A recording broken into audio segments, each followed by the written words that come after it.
Thank you very much. Thank you. Thank you.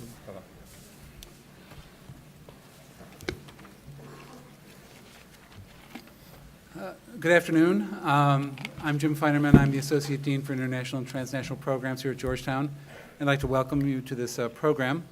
In the few minutes that I have three brief tasks to accomplish, which I will try to do quickly so that you'll be able to benefit from the wisdom of our panel.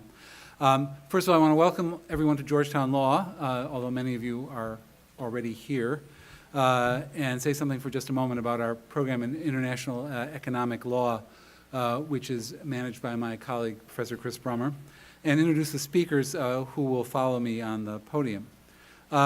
Georgetown is one of the world's great centers for the study of international affairs, and the Institute of International Economic Law is the focal point for the study of international economic law at the university. It was founded in 1999 by our late colleague, the University Professor John H. Jackson, and is now directed by Professor Chris Brummer. And the IAL's objective is to facilitate thoughtful and scholarly research and teaching, convene stakeholder meetings, and conferences such as this to bring together public and private sector leaders, and offer executive education, which we'll be doing next month, on a broad range of subjects that concern the law of international economic activity. Originally focused on trade, as you'll see in today's conversation on Brexit, the Institute's portfolio has grown in recent years to include leading capabilities and international renown in a range of areas, including international monetary affairs, investment and arbitration, financial regulation, tax, and business law. And in each one of those fields, I have colleagues who are leading global experts on this subject.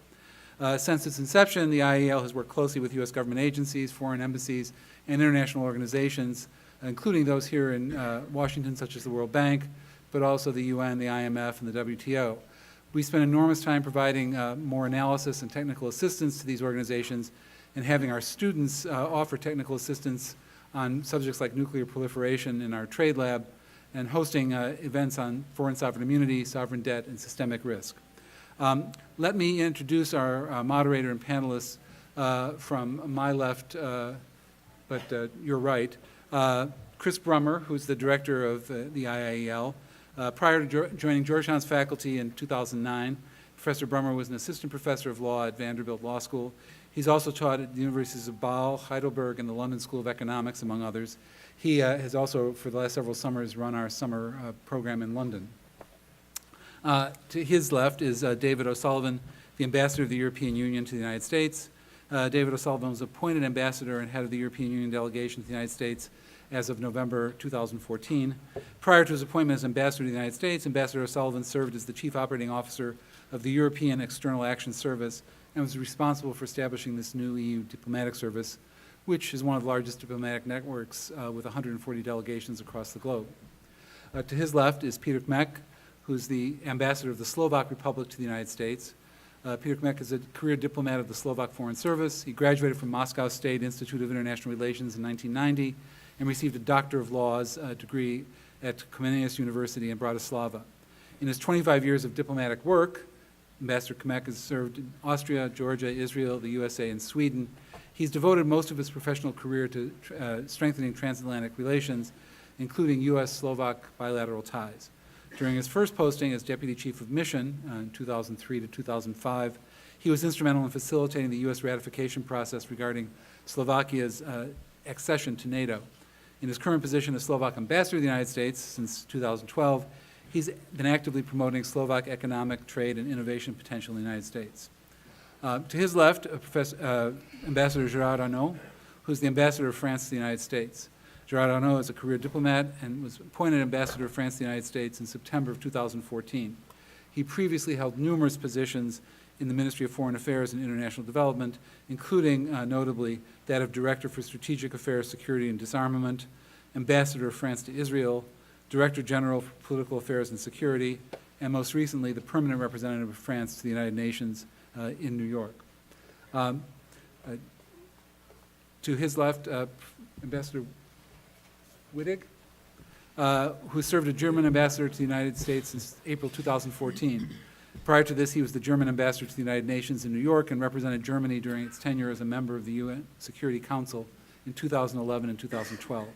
There he drew on his wide experience in United Nations matters, having previously served as Director General for the United Nations and Global Issues at the German Foreign Office in Berlin. With such a formidable panel, I look forward to an interesting discussion, and thank you all for being here and for your time at this event. I'll hand things over to Chris to start the discussion. Thank you, Jim. We here over at the Institute of International Economic Law have been extremely fortunate to have many of the policymakers, leading officials, regulators, diplomats, and policymakers here over at Georgetown, and our programming has really witnessed a bit of a renaissance here, and it's just such a pleasure to have all of you here today. I just wanted to thank as well Jennifer Hillman and Gary Horlick and the students of what, to our knowledge, is the only course in any law school focused exclusively on Brexit to help provide some of the questions that you'll be hearing today as we launch into a multitude and a range of issues across different policy issue areas.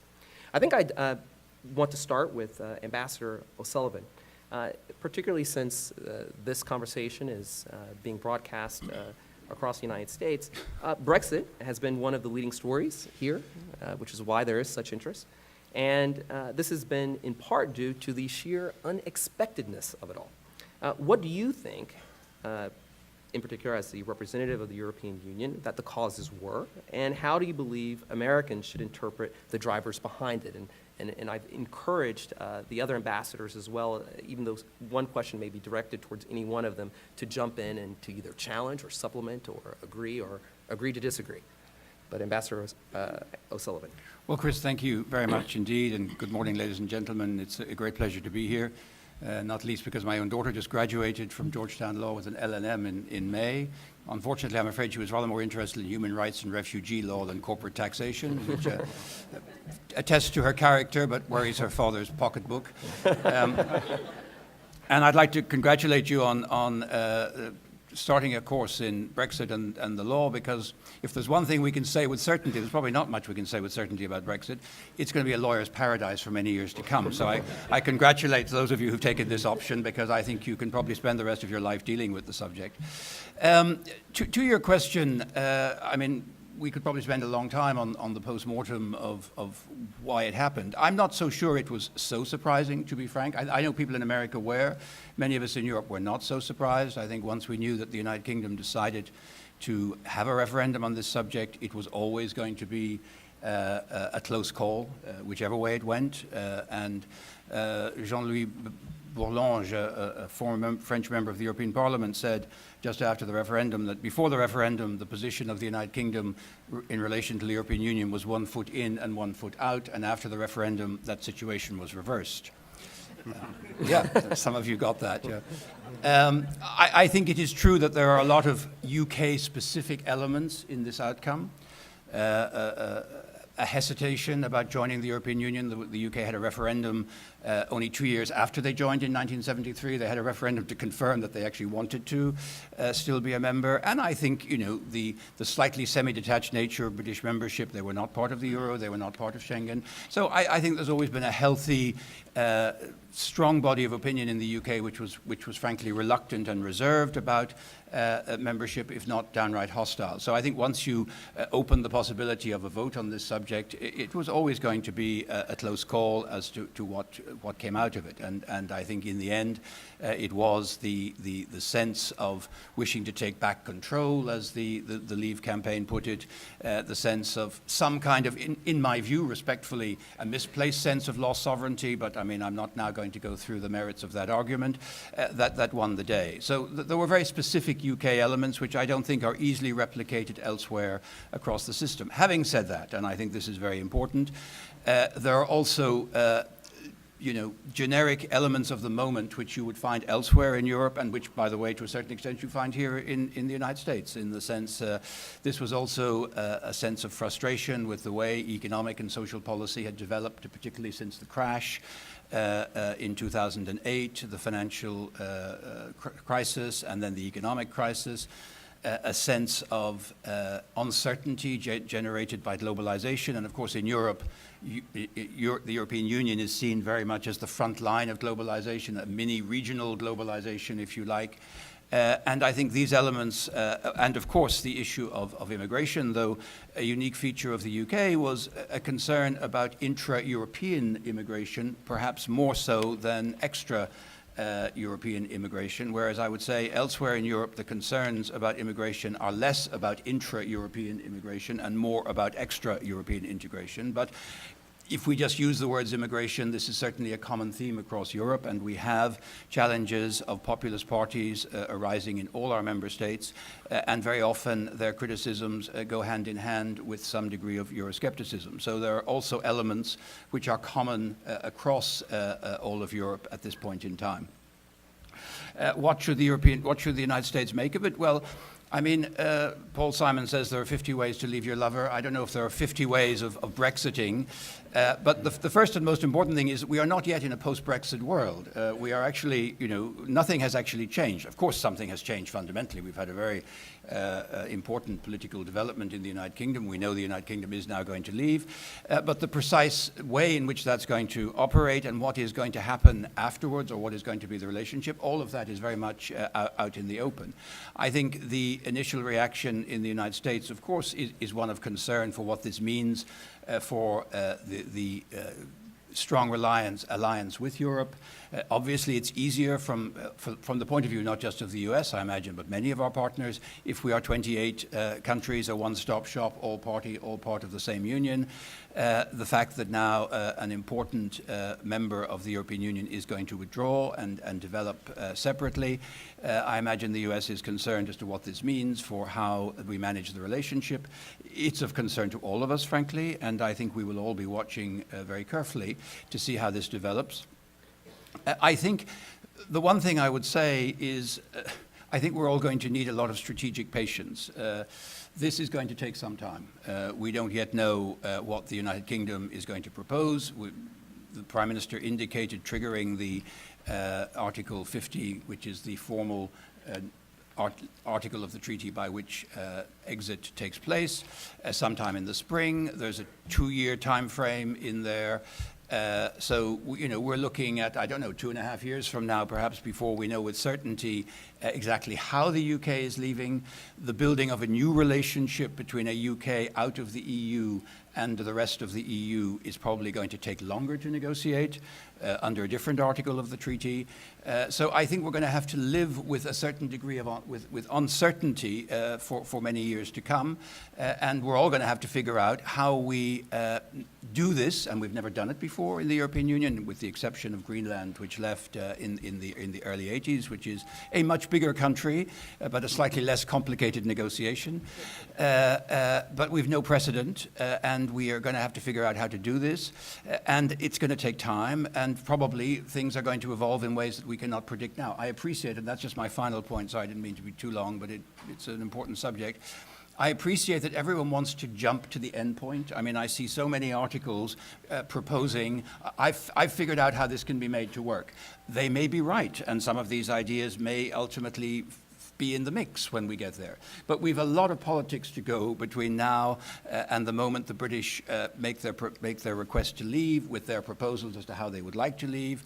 Then will the 27, we will have to figure out how we react to that, what mandate the Commission is given to negotiate on behalf of the 27, and what kind of new relationship we will wish to build once we've worked out the terms of the separation. So we've a long way to go before we can really see exactly where this process leads us. There are certainly risks on both sides, but I'm sure that at the end of the day we will all try and make the best of what all of us reluctantly accept is a suboptimal situation, but one which we have to respect given the democratic vote in the United Kingdom. Well, this is certainly an important issue, and given the fact that it really sets the stage for some of the more technical and legal questions that we'll be working through and thinking through in the course of this discussion, I wanted to also make sure that if there were any other comments or observations about how Brexit was either seen in your own countries or even differing interpretations as to whether or not there were specific catalysts, to please lend your views and your thoughts to this.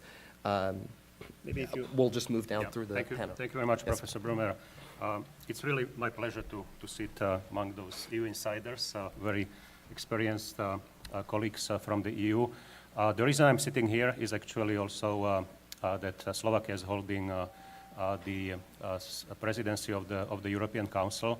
And one of the main recommendations when you prepare your priorities is expect unexpected, and that's what exactly happened with Brexit in case of Slovakia. That happened just before we took over the Slovak presidency on July 1st. So the main focus of our presidency was actually to reflect on what to do both on the institutional side.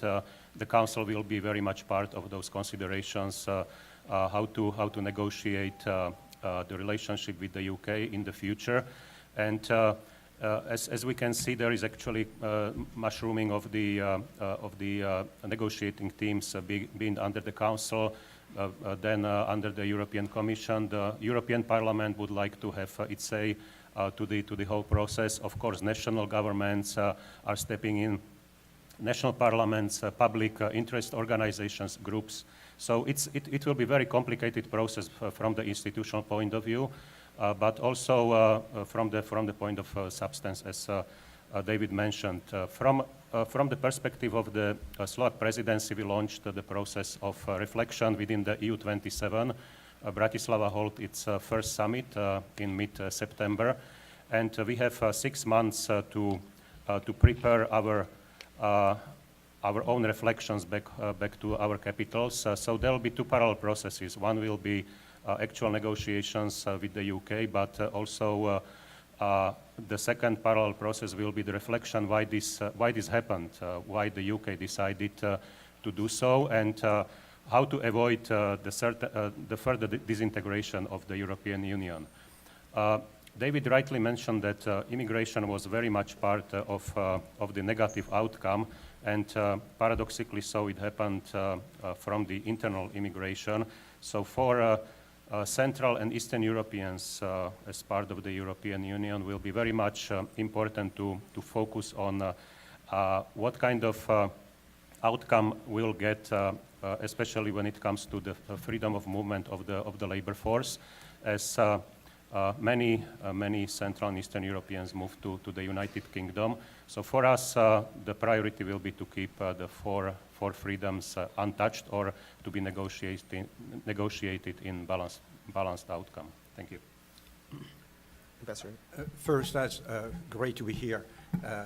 Thank you. Now, first, as a follow-up to what David said, why? I think, very frankly, Trumpism is a transatlantic phenomenon.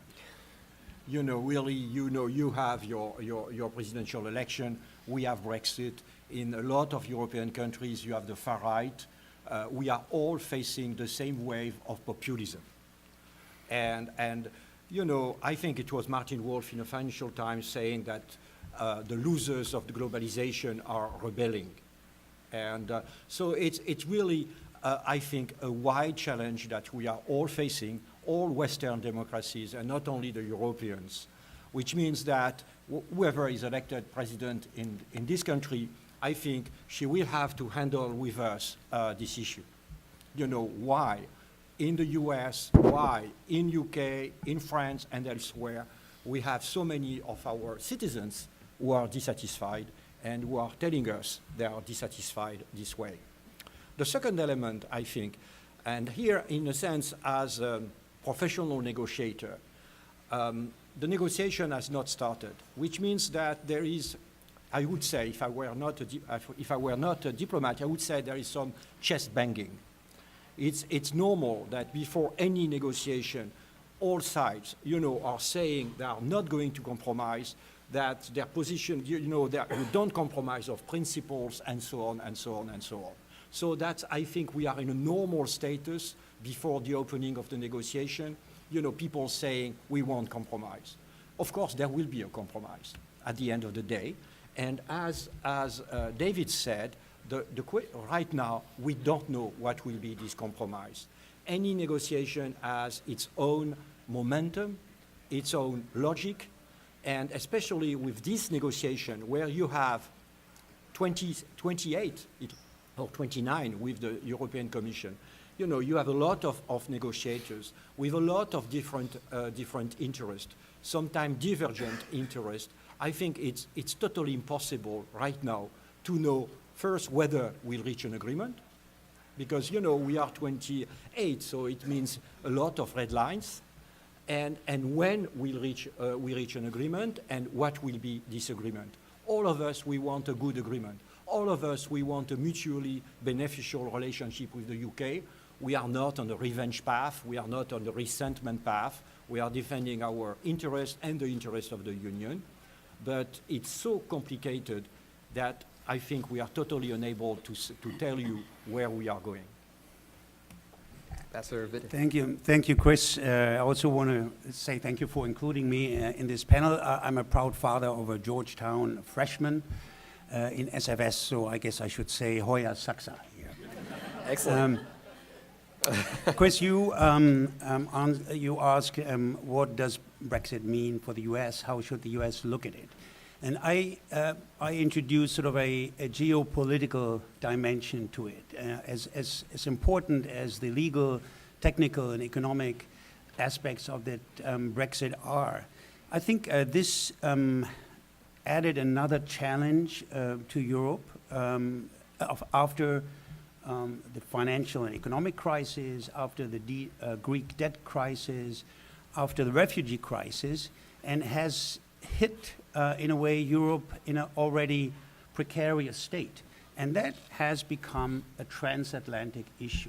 So now for the US, there is reason to worry. I'm not a doom and gloom prophet here about Europe, but I think there is reason to worry in the US about the strength and the resilience of the European Union. And we have a lot of challenge, a new assertive Russia, the refugee crisis, the fault lines that are emerging in Europe. So for the US, the challenge is to worry about the strength and resilience of the European Union, of the 27, quite frankly. We all are great allies of the UK, and we want to remain so. I mean, we are losing the second biggest economy in Europe. In our case, we're losing our sort of third biggest destination of export and our fifth trading partner. But what matters to us most, and it should matter also to the US, is the coherence of the 27, that Europe can remain the most privileged partner in the world of the US and a strong economically and political player on the global scene. Now, this will be the most complicated divorce in history that we have ahead of us.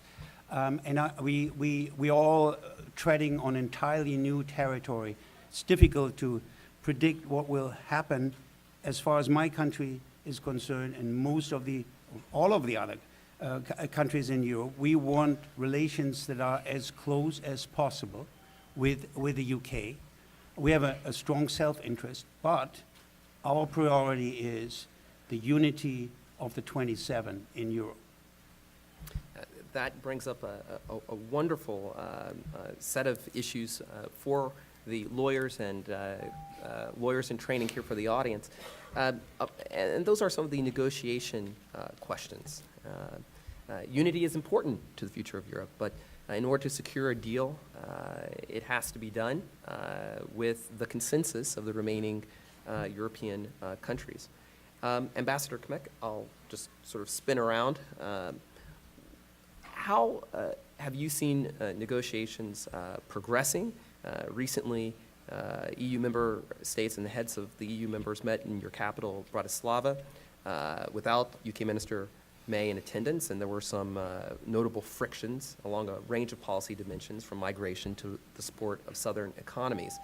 But what are the takeaways from that summit, number one? And number two, how do you perceive those takeaways as interacting with the ability to negotiate all of the myriad details within the 2-year timeline that would be started once Article 50 is set in motion? Thank you very much. As I mentioned, we see the whole process as two parallel chain of negotiations. It's really very important to reflect on the situation that has happened with Brexit. There'll be very complicated situations. Colleagues mentioned that there'll be, of course, red lines by different national capitals. It will go public, of course, and there'll be very many sentiments presented during those negotiations in public and in many political streams that are actually eager to work on further disintegration of the European Union. So we need to be really cautious on how to move the European project further. And there are, of course, two main questions. How to keep building the European identity. The question is, are we there yet to have European identity? Because I met very few Europeans, if you ask them whether they are first of all Europeans or they have the affiliation to their national identity, the latter will prevail. So we are not there to be Europeans, true Europeans. So this is very important message, especially to the young population that is leaning towards different radical and populist movements and messages. The second challenge in this reflection period will be how to move the whole project forward, because we already have 2-3-speed European Union, we have Eurozone, we have Schengen area, we have different layers of integration.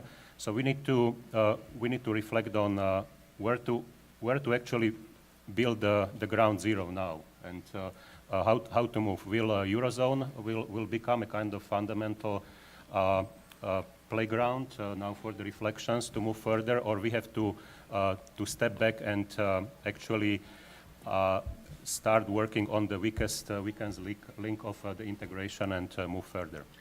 Ambassador Aro, could you maybe discuss a little bit what we had talked about just momentarily in the green room about the technical aspects of getting those 27 members to agree on policy?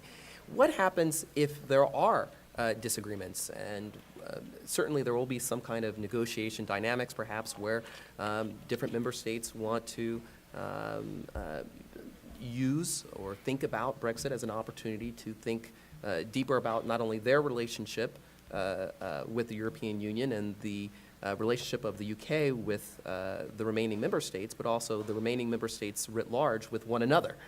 How difficult is this, and what are the kinds of steps that need to be put in place in order for those Article 50 negotiations to begin? Well, again, as Peter said, as David said, you know, it's quite complicated. First, you know, when Brexit occurred, my first analysis was that, as usual, the British will be very good at dividing the 27. You know, the British diplomacy for 3 centuries has to be to divide the continental powers to avoid that there will be one main country on the continent. Half of the time it was against France, actually. So, you know, when you negotiate one versus 27, you know, you can say it's much easier to be on the side of the one than on the side of the 27. But afterwards, I think there was a declaration of some of what we call our Visegrad partners, which means countries like Slovakia, Poland, Hungary, and we said very clearly there couldn't be a compromise, limitation of the freedom of circulation of people. And for me, it meant, you know, really that when you need, you know, for instance, you know, you can imagine that one of the European countries, an EU country, would consider that the freedom of circulation of people is not that important, so it's ready to make a compromise on that to get something else. But at this point, you know, countries like Poland or Slovakia will step in saying, no way. And it's only an example, but it means that you are going to have in this negotiation, I don't know how many red lines. You know, every country will have its own red lines, making an overall compromise, because a compromise means that actually you are forgetting some red lines. So it will make the negotiation extremely difficult. really, because compromising, every time you will want to compromise on an item, you will have a country saying, no way, it's really for me a core interest. So that's what I call the difficulty of the negotiation. And frankly, I'm not that sure that we can reach a compromise, even if we really do want them. And maybe actually, when you saw that Prime Minister May was referring to a hard Brexit, it can be interpreted many ways. First, as I've said, a sort of chest banging, beginning of the negotiation to tell Europeans, you don't frighten me, I'm ready to go, to a hard Brexit. Or it may also a conclusion saying, I've looked at the negotiation, I really don't know how we can have a good, soft, mutually beneficial Brexit, or I'm ready to, I'm preparing all the, really everything, all the the ideas that we can find. So again, that's, I really want and as you said, and as Peter said, there are also many fault lines in the European Union. As it was referred about immigration with our Eastern European friends, our main concern would be, of course, to maintain the unity of the 27. So it means that we are not going to accept that some UK demands, which may actually endanger the unity of the 27, really. So that's also, I guess, an element which makes this negotiation still more difficult. Ambassador Vidic, and then I know Ambassador Yes, O'Sullivan also has some on comments. this negotiation process. First of all, the notion of red lines has become toxic in this country and anywhere else, so I won't use that. But maybe sort of the premises under which we enter those or wait for the British to position themselves, because the ball is in their court.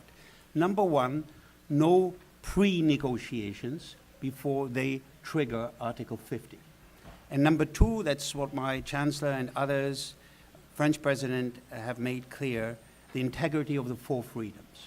So an exiting country cannot be better off exiting outside the EU than it was as a member. And I think that's a very important principle.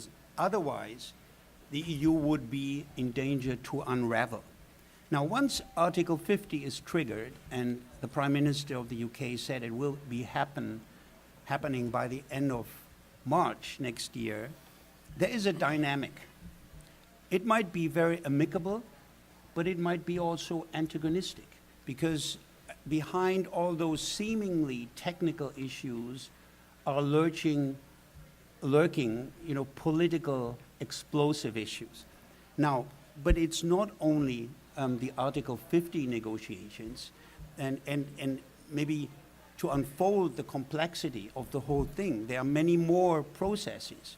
There is the process of devising a new trade arrangement for the UK in case they don't want, the Norwegian model, sort of buying into the single market. There is the replacement of all the EU existing free trade agreements with other countries. Those are 53. Well, that's the British problem. That's now our problem. Then there is this pressing, I think for the British, this very pressing demand to think about a transition. That's extremely important. What happens, to fill the gap between the end of the Article 50 negotiations after 2 years and the new arrangements. And then there is, for the British, the challenge to renegotiate the WTO membership, which they have only by virtue, right now, by virtue of the European Union. And then there is the other issue, how to sort of redevise the relationship in foreign policy, in cooperation of the intelligence services, or justice and home affairs arrangements, etc. So you can see it's not just this one Article 50 dividing up the assets, but it's a whole lot of arrangements that have to be sought, and that's the complexity and the daunting task of the British they have in front of them. Ambassador O'Sullivan. No, I mean, I think Gerard and Peter have sketched out the sort of politics of it, and Peter also a little bit the mechanics. Just on the mechanics, I mean, I think one of the great achievements of the European Union is the institutions. And the institutional dynamic will be the following. When the United Kingdom eventually triggers Article 50, it will be up to the Commission to propose to the member states, the 27, a negotiating position. And that will turn into a mandate, which is adopted by the 27, which is then the basis on which the Commission, on behalf of the 27, will engage with the United Kingdom. And I think it's very important to understand, going to the point about different red lines, ultimately, that is how we in the European Union overcome our internal differences, because we actually have to agree on a common position, which will be the sort of initial response to whatever it is that the British put on the table. And that is the dynamic at all stages. The Commission will be managing the negotiations, but under ultimately the supervision of the member states and the European Parliament. And that dynamic is never to be underestimated as being quite different from conducting a classic diplomatic negotiation with 27 partners around whom you can go and talk and try to reach a consensus. There is actually a legal structure within which this will happen. And as Peter has rightly said, Article 50 is only one part of this negotiation. It is essentially the airbrushing of the UK out of the treaties and all the tidying up that needs to be done to make that happen. Now, that is actually quite complicated, but at the end of the day, it's relatively straightforward in the sense of what you're trying to do. The second part, however, is what is the new relationship, and that is going to be infinitely more complicated. That will not be negotiated under Article 50. That will be negotiated under some other article of the treaty, depending on what the UK suggests and proposes as the starting point. And then, given that Article 50 has a time limit of 2 years, there is no time limit on the negotiating the new arrangement, and I mean, depending on what that is, if it is a classical trade agreement, then the classical time frame would be 6, 7, 8 years, something along those lines. That's what it typically takes to negotiate an important trade agreement. Maybe it could be done slightly quickly, but more quickly, but that's the sort of time frame.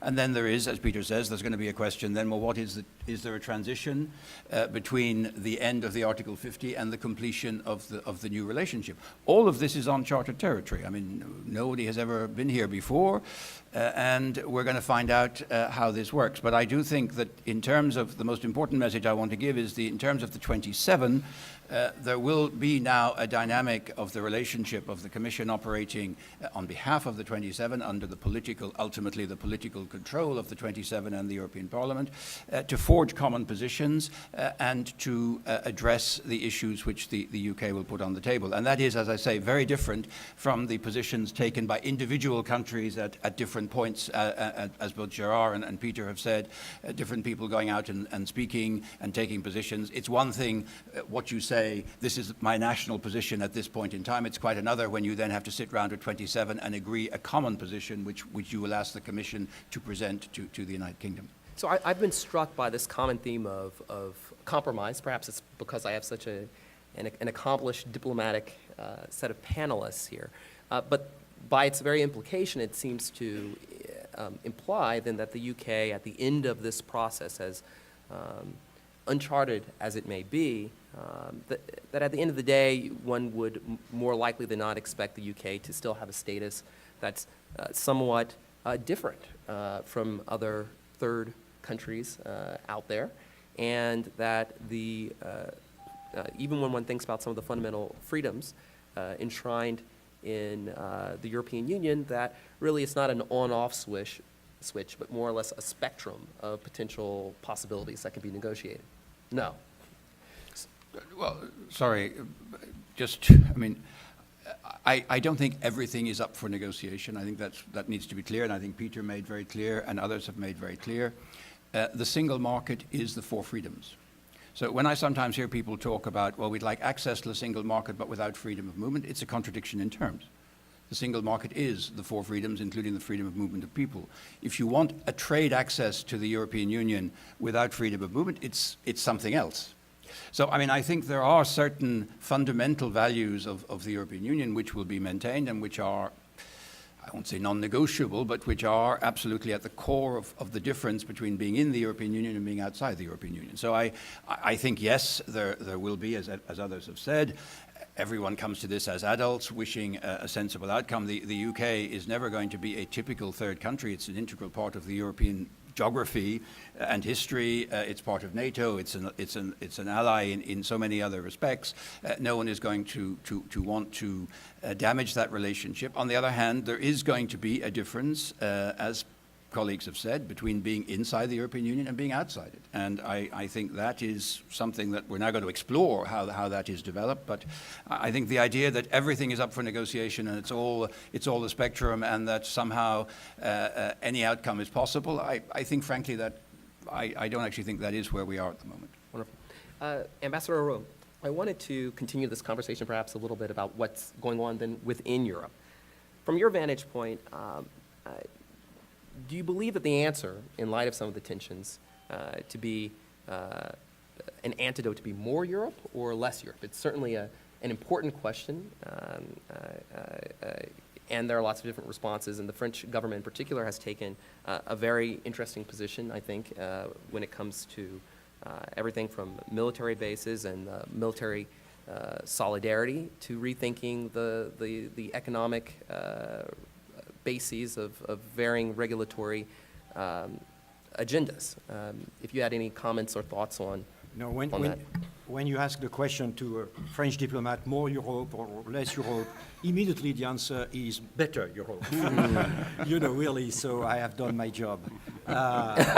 So better Europe. The problem that we have been facing is obviously the fact that a lot of our citizens, and not only in the UK, a lot of our citizens are disenchanted versus Europe, or are considering that Europe, as I think David said, was only the front line of globalization. For my generation, Europe was something which really we couldn't even question.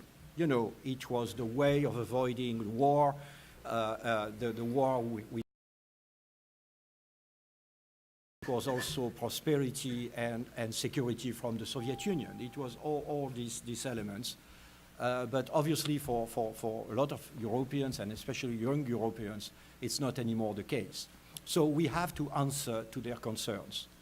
So, already, some decisions have been taken, for instance, to have a real bodyguard, on the borders of Europe.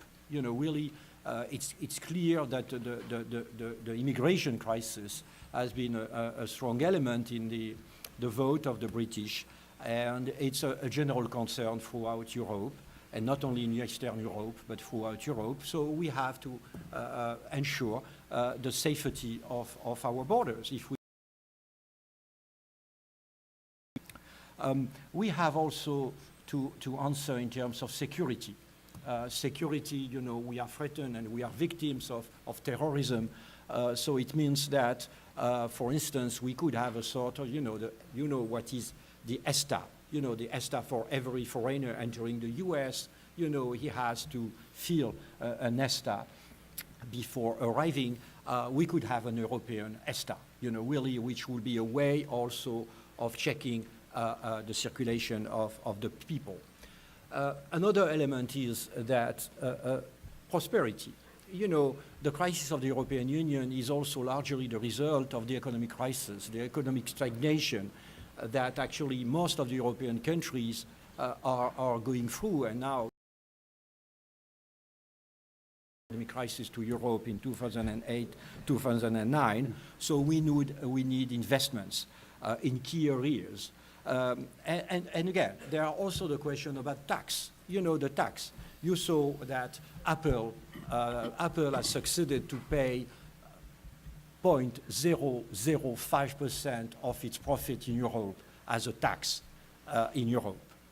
That's totally unacceptable not only, in a sense, in financial terms, but also in political terms. We have to also think in terms of tax fairness, social fairness. So we have all a sort of questions to answer, which don't really are not obliging us into a sort of, again, it's better Europe, and a Europe which is responding to the concerns of our citizens. And I wanted Ambassador Wittig to respond as well. You've penned a very interesting and well-written and thoughtful op-ed in the Washington Post called "Don't Write Europe Off."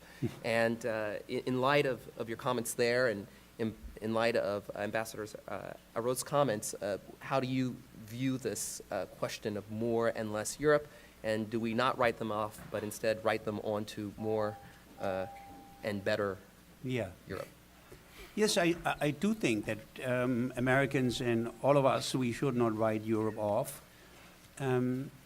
Although, I must admit, this Brexit came,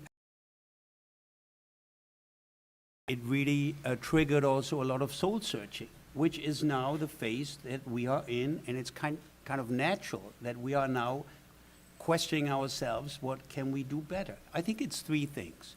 First, we've got to deliver better on the expectations of our citizens.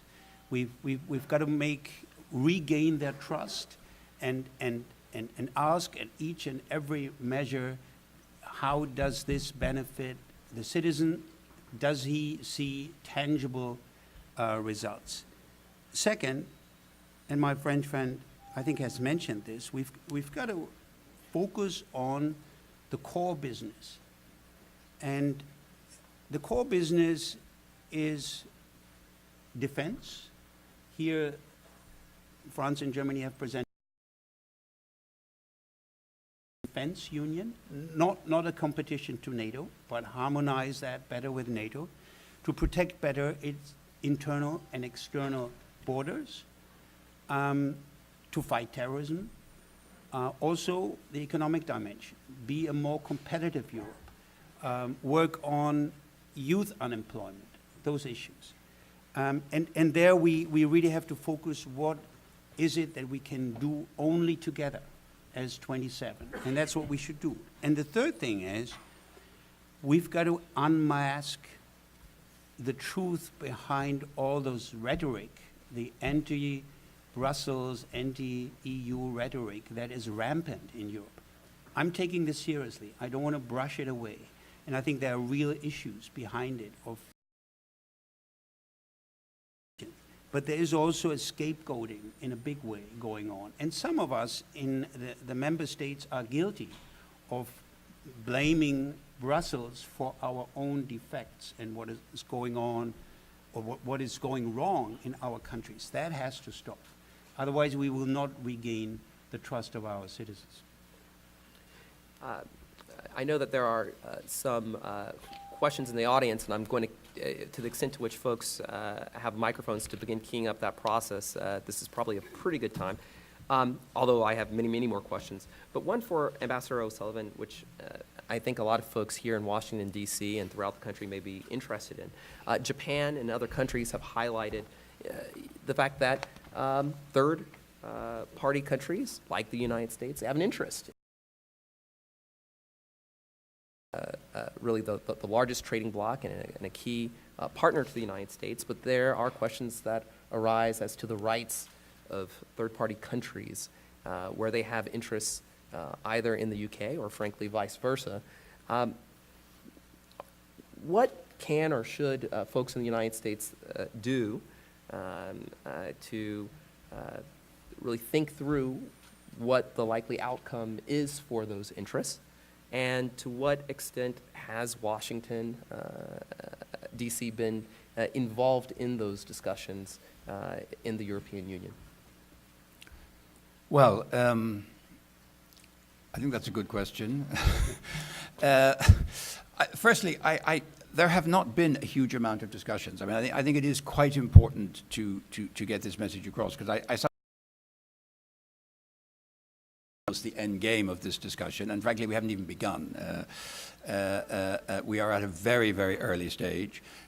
You can see from the discussions which we all follow in the press, the intensity of the debate within the United Kingdom, and every morning brings some new revelation of disagreement or a different approach. And frankly, I think we owe it to the British government and people to give them the space to try and sort all this out and come forward in due course with a sort of thought out position which reflects how they see this and where they want to go. And until that happens, frankly, it's very difficult for the rest of us to actually respond beyond the sort of things we've been saying here, which I think are protecting our interests as the 27, but also wishing to have the best possible relationship in this new world, whatever it looks like, with a close friend and ally, which will be the United Kingdom under any circumstances. So I think the first thing I would say, and you're absolutely right, I think this is a big question which affects everyone. I mean, this is one of these tricky issues where you have a referendum in one country, which I understand, which is within the jurisdictions of one sovereign nation, but which actually has ramifications for everyone. I mean, it has ramifications for the rest of us in the EU, because it profoundly affects the future development of the European Union, but it has profound effects for alliances like the United States, both geopolitical and geostrategic, as Peter Wittig was saying, but also economic and commercial. Massive U.S. investment in Europe and massive U.S. investment in the U.K. What are those investments now worth? How are they going to be managed going forward? And the Japanese, of course, have come forward with a very elaborate paper setting out their concerns, because they're also a major investor. And I think Peter Wittig also mentioned the ongoing trade agreements. We have 53 trade agreements with nearly all the major economies of the world. We're just about, hopefully, to conclude a very important deal now with Canada, and we have them with South Korea. We're negotiating with Japan. We're upgrading our deal with Mexico, with Chile, negotiating with Mercosur. All these agreements, again, the stakes are high as to how do we deal with a UK which is no longer a party potentially to those agreements. So the global stakes of this are also very high.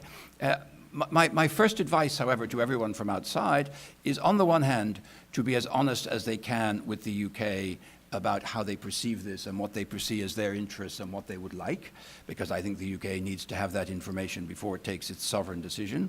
But secondly, to keep a little distance from this and to let us as Europeans try to find a way forward. I think people jumping too quickly to say, oh no, I've figured it out, I know what you need to do, this is it, and this is also a process which is going to take a certain amount of time to work its way through our respective political systems, both on the part of the United Kingdom and on the part of the 27. As we go forward over the next 2.5 years, thinking will evolve, we will understand better what are the issues, what might be the solutions, what might work. So I think ultimately, my earlier message is one of just a bit of patience and letting time do its own job in this is going to be an important part. You can't rush to judgment on any of these issues, especially when there are just so many issues which are new, and where we really will need time to figure out how we can arrive at solutions which respect the decision of the British people in the referendum, the interests and values of the 27 as part of a European Union going forward, with the strong commitment, political and economic, that we have to taking the process of European integration further, and our international partners who have a very strong stake, and the investment in Europe, which we will wish to protect and continue to have an environment in Europe which is conducive to attracting foreign direct investment, which is vital for our competitiveness and future well-being. Excellent. Just one short comment to David's statement on this gradual process.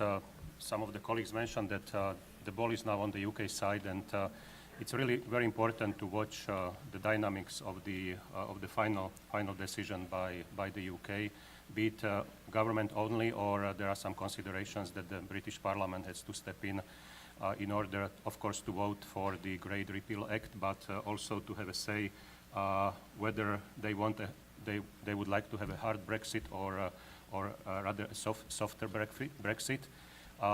The second thing is, second internal dynamics is the situation in Scotland. The question remains whether the UK or London will represent the whole UK, or there will be certain dynamics in this dimension.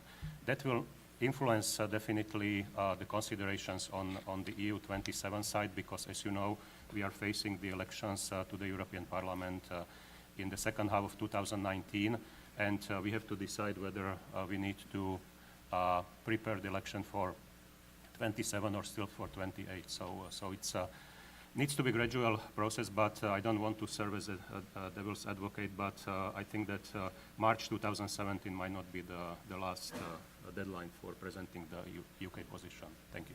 Interesting. I did see some hands up. Mr. Tran. Do we have a microphone? Oh, excellent.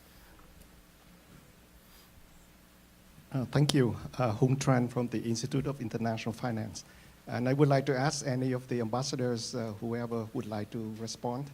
I think that so far both the UK and the EU 27 seem to have agreed on one thing, and that is inter-EU immigration is a bad thing. The UK say we want the benefit of single market, but without the burden of, here I mean inter-EU immigration, not extra EU immigration. The rest of the EU say no, four freedoms have to go together with single market.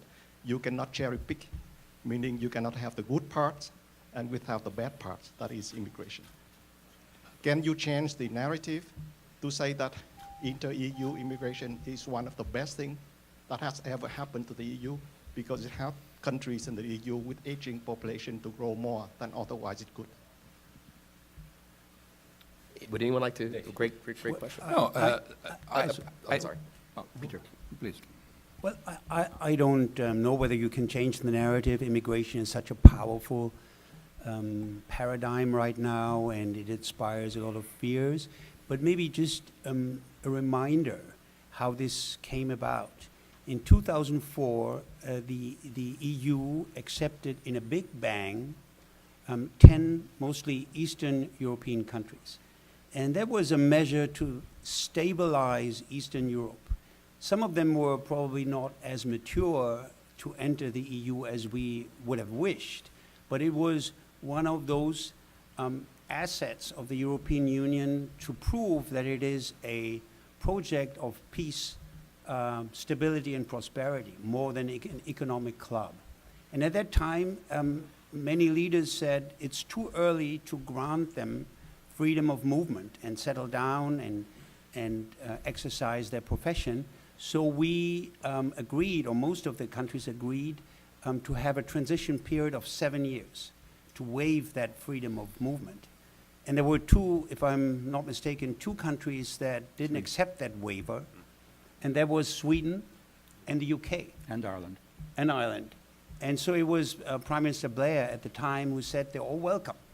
They should come.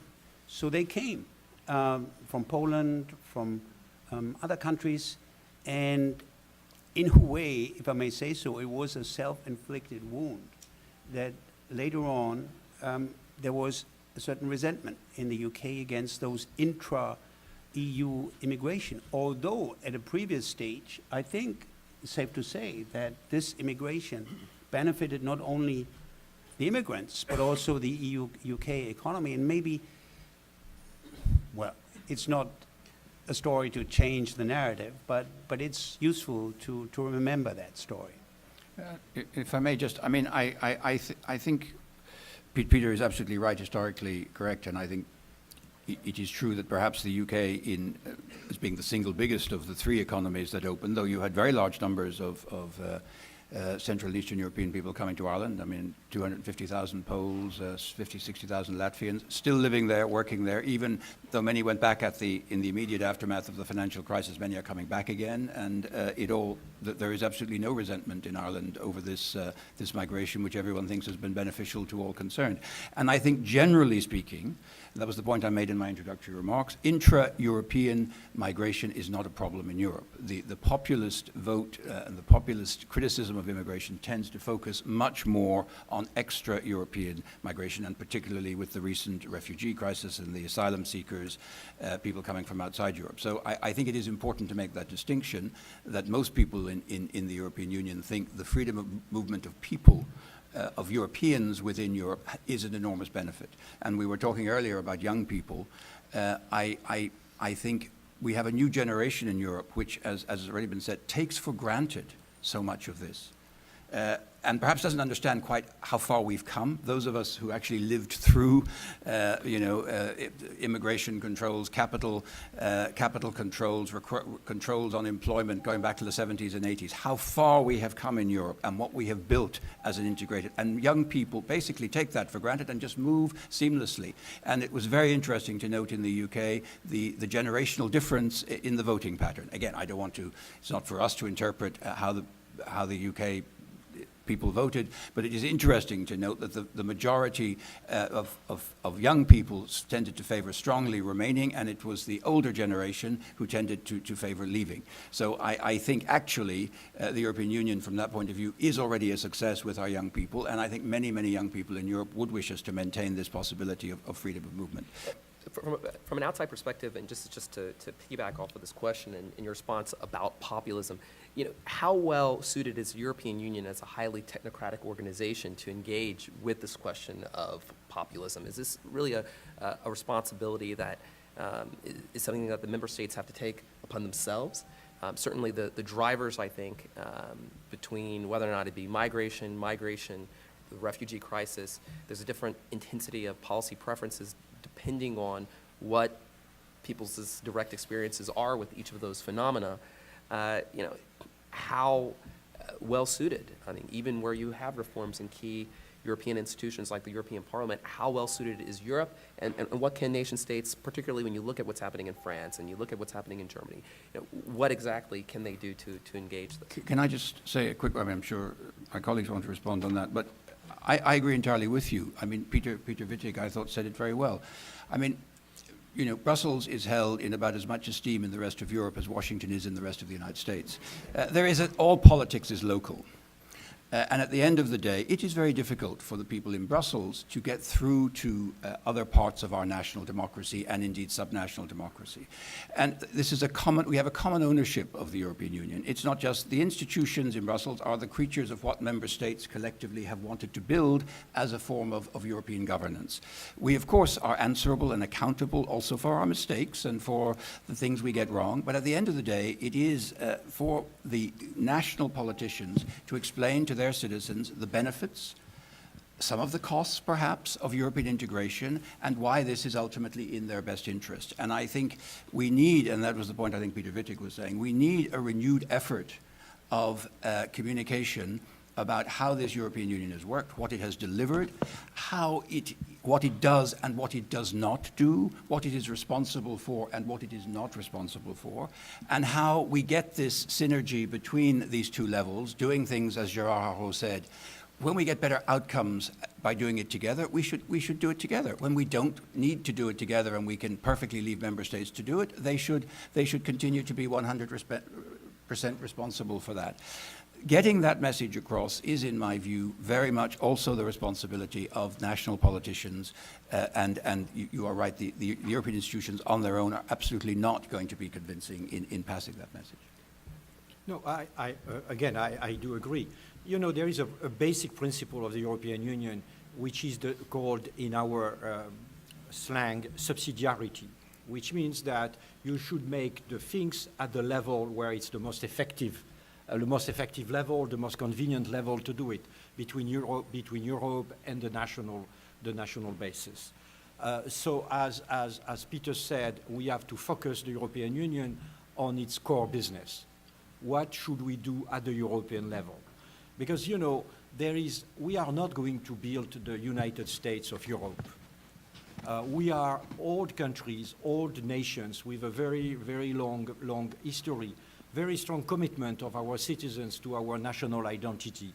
And furthermore, let's face it, like in Europe, like in the US, we have a wave of nationalism. Really all our opinions, maybe because they are afraid by globalization, but they are going back to the national roots. So we have to find the right balance. Let's do what is necessary to do at the national level, and the rest at the EU level. Well, Chris, you asked how can a elaborate organizational structure that the EU has really counter the rise of populism. And I think this is the challenge that not only the EU has, but it was said before, that it's a common challenge of the liberal Western democracies. It's a challenge of the West. I'm not so sure whether we can speak of a crisis of the West, but it's certainly a rather dramatic challenge of the West, the rise of populism. And I think there are two aspects to it. The economic, social aspects, and the identity politics of it. There are losers of globalization. We should not kid ourselves. It's not a win-win, global development. There are losers, and we have to win back those losers. And we have social tools, we have economic tools. Some of them are better. I think we are better placed in many aspects in Europe than in the US, because we have a more elaborate sort of social system. We can retrain people when they lose their jobs in the rust belts that we have too. And our welfare state system looks potentially better after those people. But we also have, and that's much more difficult to address, the loss of identity. And that is something I think we've got to struggle with. How can we harmonize the idea of a common Europe, which should be all our house, with the rooms that are in it that should be still regional and national? And there's no easy answer to that, but that is one of the biggest challenges. Great. Well, this has been a fantastic conversation, and we are unfortunately about out of time. But I did want to give at least each of you the opportunity to maybe offer if a silver lining, perhaps, in terms of your views as to what or whether this experience provides a silver lining or opportunities for Europe. And if you could identify maybe one or two of what those potentially silver linings may be. We have a lot of students here. They're looking forward to the future. And I think, particularly as lawyers, it's useful to look at potential opportunities, besides apparently jobs, that Brexit may be able to create. Ambassador O'Sullivan. Well, Karl Popper said, optimism is a duty, and I always remain optimistic. But I have to be very honest with you. I cannot see this Brexit decision as anything other than rather regrettable and not likely to have many opportunities. We can certainly make the best of it. We can try to ensure that it does the least damage, but I genuinely think it is a decision which is ultimately going to leave us all slightly poorer and slightly less well off than if the UK had stayed. I have to be honest about that, because I think we will all work diligently, I think, with the British government to try to deal with this, both the exit and the building of a new relationship, in the most constructive way possible. But the net result, I'm afraid, is probably a weaker UK and, frankly, a slightly diminished EU 27. As Peter said, we're losing one of our largest member states, a permanent seat in the Security Council, a nuclear weapons state, a state with huge diplomatic experience and adding a lot to our collective value. It's very regrettable. I'm not questioning the right of the British people to decide what they've decided, or putting into question that we now have to work with that. But to find the silver lining probably indeed will be that we will have to figure out how to do this in the best way possible, and that will probably require creativity and innovation on the part of all of us. But my overall conclusion is that this is not the best outcome either for Europe or for the transatlantic alliance. It will certainly complicate matters. But we will all work diligently to try to make the best we can out of what is, for me, unfortunately, nonetheless, a second best outcome. Well, on that happy note, Ambassador, Thanks very much. Yeah. In spite of the Brexit referendum and outcome, I think that the main challenge is to win back the confidence of the Europeans, and including UK population, and especially this refers mainly to the young people who need to feel the ownership of the whole project, because it's about them actually to move the whole project forward. The second thing is actually, that has been mentioned by Peter, we are really being challenged by other forms of governance when it comes to liberal democracy, and this is the main challenge of the transatlantic agenda, that we have even different attempts to form alternatives to liberal democracies, even within the European Union. So we need to explain the benefits and the contribution of the liberal democracy in the current modern world, and that also refers to the globalized developments. Thank you. Ambassador Rowe, just to sort of add maybe a little bit to this, any opportunities for consolidating opinions with one less chair around the table? Well, I think I'm not, really, the UK has always been a very good scapegoat, of the blockage in Brussels, and actually they enjoyed to be accused of blocking the consensus in Brussels, and from time to time, actually, they were the ones blocking it. But I don't think it will change dramatically the chemistry around the table of the European Council. No, it's a sad day. It was, we have the right, even for diplomats, even for French diplomats, to be emotional. Actually, to try to build a European Union without the UK, really, frankly, sounds weird. The British are an integral part, an essential part of Europe in every sense of the world. Really, they were our best enemies in the history, and really, we want to keep them on board. And, but last point, as I've said, now the time is to respond to the concerns of our citizens. And the concerns of our citizens are about identity, it has been said. And here maybe I'm going to be controversial, but I think we have to decide what are the borders of Europe. Europe has to end somewhere. We simply can't have a sort of open space. We need an identity, a common culture, a common civilization.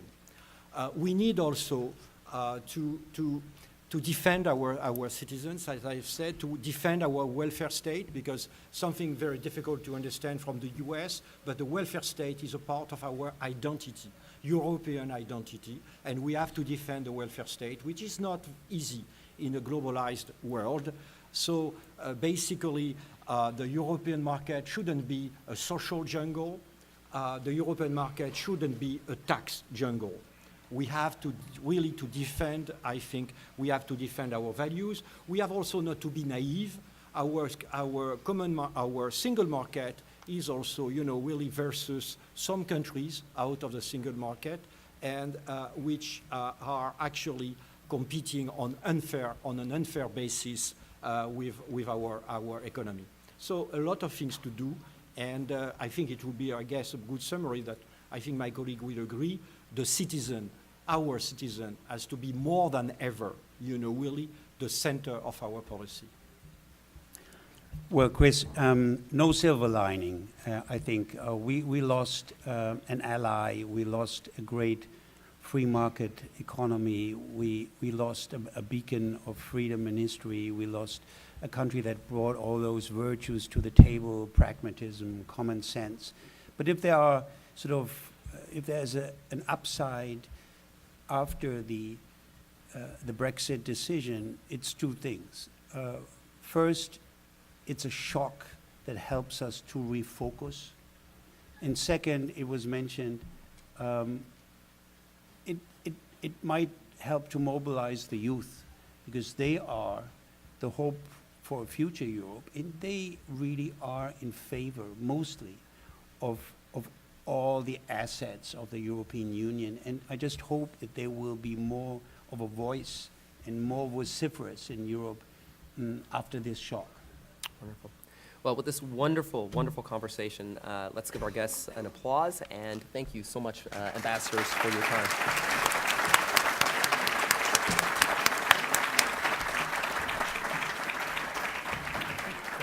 So much. Thank you.